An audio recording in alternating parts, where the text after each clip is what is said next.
उपस्थित असलेले ज्येष्ठ सामाजिक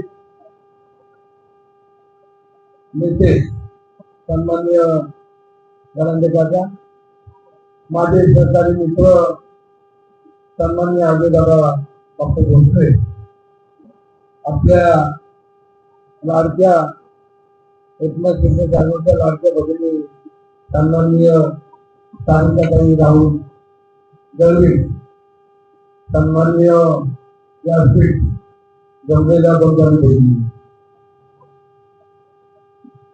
गेली 9 वर्ष महानगरपालिकेच्या निवडणूक आहे. जे नगरसेवक होते ते करण्यात कळले. एक प्रामाणिक कार्यकर्ता म्हणून राहुल या ठिकाणी गेली 9 वर्ष काम करत असताना हा परिसर आपलं कुटुंब आहे आणि या कुटुंबाची सेवा केली कारण हा हेतू कायम मनाची धरून त्या भागामध्ये त्यांनी काम केलं. त्यांनी एकट्यानेच काम केलं का ते त्यांच्या सोडून त्यांच्या हाताला हात धरून त्या समाजाची सेवा केलेली आपण सगळ्यांनी बघितली. मग त्यांच्या माध्यमातून या ठिकाणी रेशन कार्ड झाले असतील, पॅन कार्ड झाले असतील, आधार कार्ड झाले असतील आणि माई सेवा केंद्रातून काय काम होतं मला माहिती. मला माई सेवा केंद्र अनेक ठिकाणी चालत आहे. सर्वसामान्य माणसाला हजारो रुपयाची सुद्धा सुविधा मिळत नाही. पण एक शिवसेनेचा कार्यकर्ता म्हणून, शिवसेनेचा पदाधिकारी म्हणून, शिवसेना म्हणून त्या समाजाची जी सेवा केली ती सेवा खरोखर सगळ्यांना त्याची तुमच्याबद्दल सगळ्यांना त्याच्याबद्दल मनामध्ये प्रेम. निवडणुका येतील जातील, हार जीत पैसा त्याच्या पलीकडे असतं माणूस आणि राहुलचं परिवार काय ते जगते माणूस. कारण निवडणुका त्यांनी आता भाषण नाही पण मी समाजाची सेवा शेवटपर्यंत सोडणार नाही हे ध्येय मनाची बाळगून आपल्याकडे त्यांनी काम केलं. प्रचंड गर्दी आहे. सगळे लोक गावडी मतदानाच्या दिवशीची वाट बघतात. सगळ्यांना असं वाटतं की कधी मी सारिकाताईला मतदान करत आणि महानगरपालिकेमध्ये सारिकाताईला नेतृत्व देण्याची तयारी सगळ्या भगिनींची बंधूंची सगळ्यांचे चेहरे सांगतात. तुम्ही काळजी करू नका. बापू मला म्हणले आपल्याला राहुलकडे यावं लागतं म्हणजे राहुल माझ्याही परिस्थिती आहे. कारण मी प्रदूषणात कार्यकर्त्यांनी भेट असताना अनेक कार्यकर्त्यांची भेट माझ्याकडे. गेल्या महिन्या मला घरामध्ये आपण बघितलं असेल किती होती का नाही, उमेदवारी मिळते का नाही, कार्यकर्त्यांना संधी मिळते का नाही, पण मी ठरवलं होतं. बापूंना माहिती मी ते लोकांना आणलं 165 लोक ठिकाणी शिवसेना लढणार म्हणजे नक्की लढणार हा हेतू डोळ्यासमोर ठेवून सारिकाताईंना उमेदवारी मिळवली. आणि रवी हल्लेकरांनी त्याला तुमच्याबरोबर काम करण्याचा तुम्ही साधित करू नका. कारण काका म्हणतो की सर्वसामान्य कार्यकर्ता आणि रवी हल्लेची नोंद घेतली जाते. अनेक माझे या भागामध्ये सहकारी अनेक मित्र आहेत आणि जनतेला माहिती आहे काम कोण करतं. आता अनेक लोक तुमच्याकडे येतील, मोठ्या मोठ्या सभा घेतील आणि मग निवडणुकीत काय असतं तुम्हाला माहिती आहे. कार्यकर्त्याला हरवण्यासाठी शेवटचा लागतो पैसा. कार्यकर्ता हरत नाही कधी, कार्यकर्त्याला हरवतो पैसा. पण आपण त्याला थोडं लक्षात ठेवलं पाहिजे. हे पैशाला महत्व देता माणसाला महत्व दिलं पाहिजे. कारण मी नेहमी म्हणतो की या निवडणुका झाल्यात, त्या निवडणुका आता कार्यकर्त्यांच्या निवडणुकाला राहिल्या. बापू कार्यकर्ते आता सापडायचे नाही. पूर्वी कार्यकर्ते आजूबाजूला असायचे आणि त्या समाजाची सेवा करत असेल तर समाज त्यांना डोक्यात घ्यायचं आणि त्याला मदत करायची, त्याला ताकद द्यायची, त्याला निवडणुकीत मदत करायची, जिंकून द्यायचं. आता आपल्याकडे नवीनच पॅटर्न आलाय. ज्याच्याकडे पैसा तो जसं मोठं घर तो आमची परिस्थिती नाही. आता आम्ही पाच होतो, एकदा आमदार झालो, सगळ्यात मला मतदान केलं सगळ्यांनी. तर सर्वसामान्य कुटुंबाला कार्यकर्त्यांना न्याय द्यायचं काम शिवसेनेने केलं. ज्याला चेहरा नाही, त्याला जात नाही, ज्याला राजकीय परंपरा नाही, अशा सर्वांना शिवसेना आशीर्वादाने आपल्याला त्या ठिकाणी आम्हाला चेहरे दिले. राहुजी तुम्हाला बी त्या भागाचे लोक चेहरा दिल्याशिवाय राहणार नाही. आणि कार्यकर्त्यांची जबाब जर लोकांनी याच्याकडे लक्ष दिलं नाही, आमच्या महिला भगिनींनी लक्ष दिलं नाही तर कार्यकर्त्या नावाची जमात मी या निवडणुकीत संपुष्टात 10 भेटी माझ्या कार्यकर्त्याला वाटतो. कारण आपण बघितलं असेल, आपण निवडणुकीत लोक आपल्याला भेटतात, अनेक आश्वासन देतात, रस्ता करून नळ देऊ, पाणी देऊ, मोठ्या मोठ्या गप्पा मारतात आणि नंतर घरामध्ये येऊन येत नाही लोकांना आणि लोकांची अवस्था चांगली होत नाही. म्हणून आपण नंतर महिन्याने ओळखतो कुठले बाबू आणि प्रामुख्याने महिला भगिनींना नाही त्रास, कारण अनेक अडचणी महिला भगिनींच्या असतात आणि त्यावेळेला जर आपल्याला त्या नगरसेवकांनी त्या आमदारांनी जर घरातच घेतलं नाही, आपली वेळ केली नाही आणि आपण चक्र मारत घेतलो तर डोक्याला हात लावायची वेळ होती. आणि राहुलनी सांगितलंय की माझं ऑफिसाला कुलूपच नाही, कापडा बोलवते जरी कापड बदलत असेल तर जनताची अंगावर तुझ्या पार्टीच्या अंगावर पावडून टाकेल हा माझा विश्वास आहे. आपण बघितलं असेल की माननीय एकनाथ शिंदे साहेबांनी गेल्या 2-2.5 वर्षांमध्ये मुख्यमंत्री असतात शेतकऱ्यांपासून तर वाटलं नाही शेतकरी आणि महिला भगिनीपासून तर प्रत्येकाच्या उमऱ्यापर्यंत ही सत्ता लोकांच्या कधी राहिलेली आणि अनेक या ठिकाणी दादा म्हणतात की या ठिकाणी अनेक महिला भगिनींना अनुदान होतं. मी जगात असा तरी नेता बघितला नाही. 40,000 कोटीचं बजेट हे महिला भगिनींनी एवढं महत्वाचं काम आणि मोठी खाती असलेले काही असताना मुख्यमंत्री भगिनी जगामध्ये या माणसाची नोंद झालेली. कारण आपल्याला माहिती की आमदार पत्र बघितलं बाकीचे वाटले आता कसं देशाचं राज्य काय येत नाही आणि शिवसेना होता आणि सर्वसामान्य कुटुंबामध्ये ही योजना ज्यामुळे झाला असं घेतलं सरकारकडे पण काय सरकार मदत नाही कारण तोच मुख्यमंत्री म्हणून एकनाथ शिंदे यायला नाही. ह्याच्यात वाढ होणार आहे 1500 थांबून ह्याच्यात वाढ होणार आहे आणि ती वाढ एवढी व्यवस्थित आहे की प्रत्येक महिला भगिनीला प्रचंड प्रमाणात त्याचा लाभ होईल. अनेक महिला भगिनी साहेबांना भेटतात आणि भेटल्यानंतर माझ्या मुलाला औषध मिळेल, माझ्या मुलाची फी दिली, माझ्या मुलाला कपडे घेतले इतकंच. आणि अशा पद्धतीने जर सरकार असेल व्यक्तिगत सरकार आणि सरकार असेल तर सरकारमध्ये माझी भगिनी त्या सरकारमध्ये वाटे इतके पाहिजे आणि तो त्यांच्या वारसा त्या जनतेपर्यंत नेण्याचं काम आमची भगिनी करण नावात प्रचंड कार्य आहे त्याने काय अडचण नाही. आणि महाविद्यालयात काम करते सगळ्यांची माहिती असणार. आता ती विचारी आता तुमच्या घरी केले वाचणार की इतकं काम केलं, तिथं काम केलं, तिथं काम केलं आणि जे विसरलं केलं तर तिथं ते बी घ्यायला पाहिजे. पुढच्या वेळा आलं तर ते तुमची बरोबर व्यवस्था करेल. स्वागत करायचं का तुम्हाला जरा नाक मोडायचं हे करायचं तुम्ही ठेवलं. आपण सर्वजण ज्येष्ठ जलंधर जाता त्यांनी आयुष्यभर सामाजिक काम केलं पण तुम्ही प्रचंड प्रमाणात घेऊ भाऊ आमच्या कार्यकर्त्याला सभागृहात पाहू आणि पुण्य काम करा. ते कार्यकर्ता म्हणून विनंती करतो पुण्य काम करा. तुमची ही महिला ह्या ताईला जी तुमच्याबद्दल आस्था असेल ती आस्था दुसऱ्या नक्की नाही. गणपती सुद्धा सांगतो ती लोक कोणाची नसतात. तर आपल्याला आपली बहीण, आपली मुलगी, आपली ताई तुमच्या हाताने जर काम करून द्यायचं तर दैवी परिवार जो 15-20 वर्षा भागामध्ये काम करतो. कोरोनाच्या काळात तर आपण बघितलं असेल भाऊ सगळ्यात जात नाही का पण राहुल आणि त्याचा परिवार लोकांच्या दारापर्यंत विषय काढायचं नसतं निवडणुकीत. पण खरं आपण कार्यकर्ता म्हणून लोकांच्या घरापर्यंत जाण्याचं काम केलं.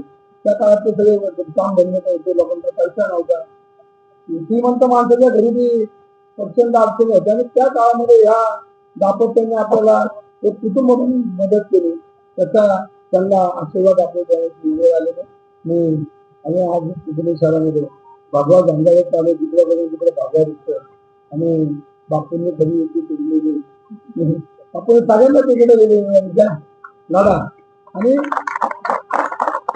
आज प्रभू रामचंद्राचा बाण तुमच्या हातात आहे. रामराज्य धनुष्यबाणाने आणलं आणि पुणे महानगरपालिका जिंकणारे धनुष्यबाणाने जिंकणारे म्हणून धनुष्यबाण तुम्ही दिसली नका. खरा धनुष्यबाण आपल्या क्षेत्रांच्या हातात आहे आणि तो आपण वापरायचं काम 15 तारखेला करा अशी विनंती करतो. आमच्या माता भगिनीचा आज प्रश्न काम महत्वाचं आहे. आजपासून घरापासून चालू करायचं धनुष्य. नमस्कार झाला तर ना आजपासून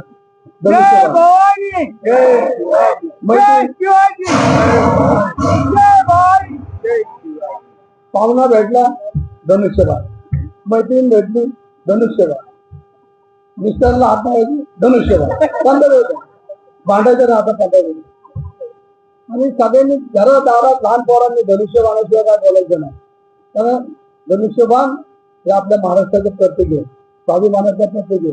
आणि सगळ्यांना धनुष्यबाण धनुष्यबाण मी सकाळ देतात नमस्कार घालायचं धनुष्यबाण. तर हे धनुष्यबाण आजपासून कुणी नमस्कार घालायचा नाही, धनुष्यबाण करायचं. त्यानंतर काय तुम्ही सुरुवात करा, तुमचं सगळं ऐकत. आणि आपण सर्वांनी यांच्या पाठी आशीर्वाद द्या अशी विनंती करतो. आपण मोठ्या संख्येने या ठिकाणी आलात आणि मी 20 तारखेला 15 तारखेपर्यंत त्याच्यापेक्षा वाढ करून दळवी परिवार साधिकता असेल आमचे आणि राहुलचं जे योगदान आहे ते योगदान त्याच्या पत्नीच्या पदरात टाकायची ही वेळ आहे. कारण आम्ही कार्यकर्ता काम करत असताना कुटुंबाची काय अवस्था असतील आम्हाला माहिती. आमचा मुलगा वर्गात कितवीला ते राहुलला माहीत नसेल, ते काहीच बघत असेल सगळे, ते त्याला दप्तर आहे का नाही, त्याला कामावर कपडेच का नाही. आम्ही एकदा सकाळी निघलो की संध्याकाळी हे काम त्याचं काम त्याचं काम सगळं सारखं माहिती आहे सगळ्यांना टिपायचं काम. तर आम्ही संध्याकाळी लोकांना टिपत असतो. तर कुटुंबाला ही संधी आपल्याला या परिवाराला त्या निमित्ताने महानगरपालिकेचा चांगलं काम करणारा कार्यकर्ता आहे. कारण ज्याला चेहरा नाही तरी तो काम करतोय. जर चेहरा मिळाला तर तो इतक्या प्रचंड काम करेल हा विश्वास व्यक्त करून मी माझं लांबलेलं भाषण तुम्ही कंटाळायच्या अगोदर थांबवतो. जय हिंद, जय महाराष्ट्र. काय सांगणार आपले उमेदवार जे आहेत ते किती मतांनी कसं निवडून येणार? याच्यामध्ये राहुल दळवी हा एक सामाजिक कार्यकर्ता आहे आणि त्याच्या पत्नी तो सारिकाताई या ठिकाणी प्रभाग क्रमांक 5 मधून निवडणूक लढवत आहेत. विद्यार्थी परीक्षेत बसलेला आहे, अभ्यास केलेला आहे, त्यामुळे विद्यार्थी पास होण्यात याच्यामध्ये अजिबात शंका नाही. कारण राहुलजी कित्येक वर्ष या भागामध्ये सामाजिक सेवा करताना देहभान विसरून परिवार विसरून या भागामध्ये प्रचंड काम केलं. सर्वसामान्य लोकांच्या सुखदुःखामध्ये राहुल आणि त्याची पत्नी सातत्यानं या भागामध्ये काम करते आणि त्याचा आशीर्वाद त्याला या ठिकाणी मिळणार आहे. आज पुणे शहरामध्ये शिवसेनेचे अनेक कार्यकर्ते आज उद्घाटन करतायत, लोकांना भेटतायत आणि पुणे शहरामध्ये शिवसेनेचा झंझावत आणि भगवा झेंडा हा आपल्याला राष्ट्रात आता सातत्यानं दिसतोय. आणि हा महाराष्ट्राचा स्वाभिमान असलेला पक्ष आहे आणि माननीय एकनाथ शिंदे साहेबांचे नेतृत्व आहे. एक चांगला चेहरा आहे. शेतकऱ्यांपासून तर वारकऱ्यांपासून एक उत्तम काम हे राज्यात त्यांनी केलेलं आहे. जगामध्ये एवढा मोठा निर्णय घेताना 46,000 कोटीचं अनुदान हे महिला भगिनींना देण्याचं लाडक्या बहीण योजनेतून केलेलं आहे. एवढा मोठा धाडस करणारा नेता म्हणून याची नोंद झाली तर एकनाथ शिंदेच्या नेतृत्वाखाली आमची साधिकता निवडणूक लढवते आणि त्यांच्या हात बळकट करण्याकरता राहुल असेल, या भागातले सर्व नागरिक असतील, साधिकताई असतील, या सगळ्यांची ताकद मिळवण्यासाठी इथल्या मायबाप यांनी सर्वांनी त्यांना आशीर्वाद द्यावे आणि एक चांगलं नेतृत्व या भागात निर्माण हो आणि सामाजिक सेवा करण्यासाठी या भागातल्या नागरिकांनी त्यांना संधी द्यावी ही विनंती. बरोबर आपल्या या परिसरामध्ये आज जे सातत्याने आपण पाहतोय एक 5-6 महिन्यापासून सर्वच उमेदवार अतिशय आपल्या मन भावाचे सर्वांच्या पर्यंत पोहोचतायत, सर्वांचे आशीर्वाद घेत आहेत आणि आता 15 तारखेला निवडणूक होत आहे. आज बरोबरच आपल्या वडवळ एक चांगलं भाग्य म्हणायचं की आज जर आपण आपल्या या परिसरातल्या उमेदवारांचा जर विचार केला तर अतिशय चांगले उमेदवार आपल्याला या परिसरामध्ये पाहायला मिळालेले आहेत. आज वडगाव जिल्ह्यामध्ये भरपूर काम आपली शिल्लक बाकी राहिलेली. आज आपण पाहतोय नुसतं रामाचं नाव घ्यायचं, लक्ष्मणाचं नाव घ्यायचं आणि मतं मागायची. परंतु आज खऱ्या अर्थाने जर पाहिलं तर आपल्या या वडगाव जिल्ह्यामध्ये भरपूर कामं बाकी आहेत. रस्त्याच्या समस्या आहेत, बऱ्याच ठिकाणी लाईटची नाहीये, ड्रेनेज लाईनची व्यवस्था नाहीये आणि आज सर्व कामासाठी या मंडळीला आपल्याला निवडून द्यायचे. मी आज सातत्याने 1 वर्षभर झालं ज्या ज्या ठिकाणी मला बोलवलं गेलं त्या त्या ठिकाणी मी आपल्या प्रत्येक उमेदवारांना, प्रत्येक मतदारांना मी हेच प्रामुख्याने सांगत आलो आमच्या ज्येष्ठांची मिटिंग झाली, त्याच्यामध्ये मी आपल्या सर्वांना सांगितलं की बाबांनो, ज्या वेळेस तुम्ही एक विचार करा, खऱ्या अर्थाने जे चांगले उमेदवार आहेत ते कोणत्या पक्षाचे कोणत्या येथे ते न बघता आपण सर्वांनी जे चांगले उमेदवार आहेत त्यांना आपण निवडून दिलं पाहिजे. आज आपण पाहतोय की आज आपल्या वडगाव शिर्डी मध्ये धार्मिक क्षेत्रामध्ये भरपूर लोक चांगल्या रीतीने काम करत आहेत, पण आज आपल्या मारुतीच्या मंदिराची जर दशा पाहिली तर ते मंदिर कधी पडेल हे सांगता येत नाही. मग आज आपण काहीतरी गोष्टीचा विचार केला पाहिजे की आपल्याला खऱ्या अर्थाने कुणाला मतं द्यायचे आणि कोणत्या उमेदवार निवडून आणायचे. लोक मला विचार करत असतील की हा माणूस परवाच्या मिटिंगला या ठिकाणी उभा आहे, त्या ठिकाणी तो आहे, काल मेळावा झाला त्या ठिकाणी उभा आहे, आणि आज आमच्या सारिकाताईसाठी या ठिकाणी तो माणूस परत मतं मागण्याकरता उभा आहे. आज मी मतं मागायला नाही आलेलो मित्रांनो, मी आपल्याला विनंती करायला आलेलो आहे. आज आपण सर्वांनी एक गोष्ट लक्षात ठेवली पाहिजे, निवडणुका प्रत्येक वेळेस येतात, निवडणुका निघून जातात, परंतु खऱ्या अर्थाने जी माणसं खऱ्या अर्थाने काम करून राहिलेली आहेत त्यांचा आपण प्रामुख्याने निश्चितच विचार केला पाहिजे. आज या ठिकाणी आपल्याला मार्गदर्शनाकरते या ठिकाणी आपले आमदार धंगेकर साहेब की ज्यांनी खऱ्या अर्थाने गोरगरिबांच्या करता समाजामध्ये कसं काम करावं हा एक आदर्श त्यांच्यापासून शिकण्यासारखा आहे. आणि आज आमचे भोसले साहेब सातत्याने नगरपालिकेमध्ये खऱ्या अर्थाने काम करत राहिलेले, की सातत्याने त्यांचा प्रत्येक वेळेस मिटिंग असतील काय असतील त्यावेळेस त्यांचा आवाज आपल्याला ऐकू येतो. अशी ही मंडळी आज आमच्या राहुलच्या मागे उभी आहे. मी आपल्या सर्वांना विनंती करेन की या 14 तारखेला या सर्व उमेदवारांना मी माझ्या वतीनं शुभेच्छा देतो आणि मी आपल्या सर्वांना विनंती करतो की खऱ्या अर्थाने जी मंडळी कामं करणार आहेत अशाच मंडळीला आपण मतदान करा अशी मी आपल्याला विनंती करून या ठिकाणी थांबतो. अधिकाराला सुरुवात झाली आणि मी अपक्ष फॉर्म पाडला होता, अपक्ष फॉर्म पाडला होता. माझ्या दोघांना कुठून अजय भोसलेचं दोघांना नाव होणार आहे, बापूला फोन करून तर बापूला फोन केला, नंतर बापू मी अपक्ष फॉर्म पाडलाय, अपक्ष नेता बोलतो फॉर्म मी 100% इलेक्शन लढवलं. 100% इलेक्शन लढवलं. मी 1:30 वाजता हिमानगरच्या वार्ड ऑफिस गेलो. मला 2:15 फॉर्म शिवतारे देत नव्हते. ते म्हणजे 4 उमेदवार असतील तरच देणार. अजय बोलले म्हणले की नाही, हा माझा कार्यकर्ता आहे, तिकीट द्यावंच लागेल. एकच तिकीट त्यांनी मला दिलं. त्यांचे मी मनात आमचा आभार मानते माझ्या विश्वास ठेवल्याबद्दल, आणि हा विश्वास मी पात्र करून दाखवून वाटतो तुम्हाला. 100% आपल्याची बहुमताने निवडून येईल.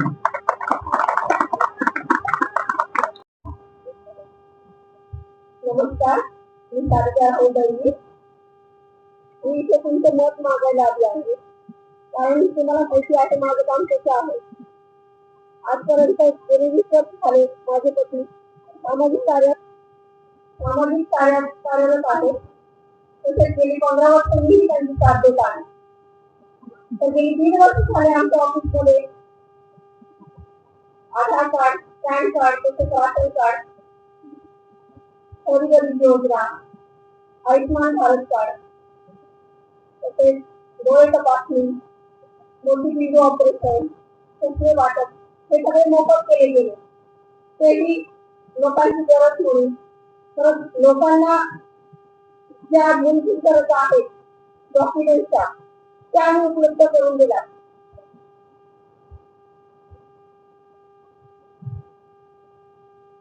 तसेच लाडकी योजनेसाठी केवायसी ही खूप महत्वाची होती. त्यासाठी आम्ही सगळ्यांचे आधार कार्डची मोबाईल नंबर लिंक करून दिले. त्यामुळे खूप जणींना त्याचा आनंद झाला की त्यांना ह्यावेळी आता 2 दिवसापूर्वी या कारणामुळे 1,500 रुपये आले. त्यामुळे खूप जण येऊन गेल्या की काही तुमच्यामुळे आमचं खूप चांगले काम झाले. केवायसी करून दिले त्याबद्दल खूप खूप धन्यवाद.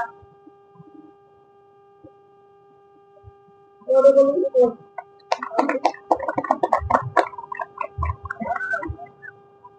जय भोली, जय भोली, जय भोली, जय भोली, जय रस्ता, जय हो, जय रस्ता, जय हो, शिंदे साहेबांचा, जय हो. अरे लाडक्या बहिणीला 1500 हप्ता चालू करून कोणी दिला? अरे लाडक्या बहिणीला 1500 हप्ता चालू करून कोणी दिला? हा, सगळेजण प्रचार करतात लाडकी बहीण लाडकी बहीण लाडकी बहीण आपली ही सगळ्यांना माहिती असली पाहिजे. आणि हे लक्षात राहू द्या माझ्या माता बहिणीनो की खरी लाडकी बहीण योजना शिंदे साहेबांनी आणलेली आहे. मी काय कोणाला तुझ्या काळात आलो आहे तरी योजना आपल्याला सगळ्यांच्या डोक्यात असली पाहिजे की खरी लाडकी बहीण शिंदे साहेबांनी आणली. दंडेकर साहेब आम्ही गेली 15 वर्ष झाली या माझे काम करतोय. माझे मोठे मोठे असल्या म्हणजे असल्या कोरोना काळामध्ये सांगायची गोष्ट नसती पण कोरोना काळामध्ये आम्ही 4000 घरामध्ये जाऊन स्वतः पर्सनली किट वाटप केला. आम्ही आरोग्याचे शिबिरे लावली, तपासण्या केल्या, इंजेक्शन थेरपी पुरवले. खूप आम्ही आदिवासी न परवा करता आमचं पूर्ण कुटुंब सेवा करत होतो. त्याचप्रमाणे 15-20 वर्षापासून आम्ही समाजकार्य करतोय. पण मागील 2 वर्षामध्ये आम्ही इतकं समाजकार्याचा वाहून घेतलो स्वतःला की आम्ही 16,000 लोकांचा आधार कार्ड काढून दिले. पैशाला म्हणून असतो, पैसे महत्वाचे नसतात, काम महत्वाचं असतं. रस्ता पाणी हे करणार होते, हे सरकारचं काम आहे. कोणी निवडून आला तर रस्ता पाणी लाईट देणारच होईल. पण आधार कार्ड पॅन कार्ड हे तुम्ही काढून देत नाही तर महत्वाच्या गोष्टी असतात पैसे त्या आम्ही काढून दिल्या. त्या खूप गरजेच्या होत्या. राशन कार्ड साठी 5 रुपये लोकांना मागतात वेगळे लोक, तुम्हाला माहिती आहे आता जास्त करून पाहिजे ते राशन कार्ड आम्ही मोफत काढून दिलं. 4,500 लोकांना आम्ही राशन कार्ड काढून दिलं. सांगायची गोष्ट नाही किंवा आम्ही काय करतो ना हे महत्व नाही, पण या गरजेच्या गोष्टी लोकांना ते कुठं जावं कुठं कोणाकडनं काढून घ्यावं. कोणतरी भेटतो म्हणतो 5,000 द्या आणि मग लोक तेवढे ऐकत नाही लोकांची. आधार कार्ड ही गोष्ट आहे. मोबाईल नंबर लिंक करणे, ऍड्रेस चेंज करणे, 2,000 रुपये मागतात आधार कार्डचा ऍड्रेस चेंज करायला, मोबाईल नंबर लिंक करायला आणि काम पण वेळेवर होत नाही. असे 16,000 लोकांचे आधार कार्ड काढून दिले. आधार कार्ड काढून दिले, रेशन कार्ड काढून दिले, पॅन कार्ड काढून दिले. आणि इतक्या आम्ही स्वतःला आम्ही निवडून येऊन आली. आम्ही असंच खाली आमचा उतारी चालू राहणार आहे. इलेक्शन साठी कोणी केलं असतं तर 8 दिवसापूर्वी आलो असतो आणि त्याचे घेऊन तुमच्या पाया मारायला. तसं नाही, आम्ही 2 वर्षापूर्वी मांडव टाकला 3 वेळा ताबड बदलला. आतापर्यंत आमच्या ऑफिसवर जवळजवळ 20 ते 25 जणांची टीम 2 वर्षापासून काम करते. केलीच ना बंद पडलेली सगळ्यांची चालू करून दिली आहे. आता तुम्ही सगळ्यांनी एकच गोष्ट लक्षात ठेवा, रस्ता पाणी होणार आहे त्याच्यावर आम्ही काम करतोय. तुम्ही मागच्या तिथं पाणी पावडर गणेश नगर रोडला तर पूर्ण टँकर बंदी केली आम्ही. एवढ्या 6 महिन्यात गणेश नगर रोडला एक टँकर दिसणार नाही तुम्हाला. पूर्ण टँकर बंद केली आम्ही. 2 वर्षापासून पाठपुरावा करून देतो. सगळ्यांना आता व्यवस्थित पाणी येते. आम्ही पाणी ड्रेनेज रस्ता आहे सरकारचं काम आहे येणारच आहे. पण ज्या तुम्हाला मूलभूत ज्या गोष्टी असतात त्या तुम्हाला कोणी करून देत नाही. त्यासाठी आम्ही तुमच्यासाठी उपलब्ध आहोत आणि तेच खरी गरज आहे. कुठल्याही आमच्या कार्यालयाला गेट नाहीये, आमच्या कार्यालयाला दरवाजा नाहीये. आमचं कार्यालय 24 तुकडा असतं आणि त्याला गेट नाही. मोठे मोठे बंगले नाही आमचे, आम्ही त्या तुम्हाला म्हणणार बांगल्यावर येऊ नका ऑफिसला या. तर तुम्ही ही गोष्ट लक्षात ठेवा. जो कार्यकर्ता तुम्हाला अवेलेबल राहील 24 तास त्याच्या पाठीशी तुम्ही उभे राहा. धन्यवाद.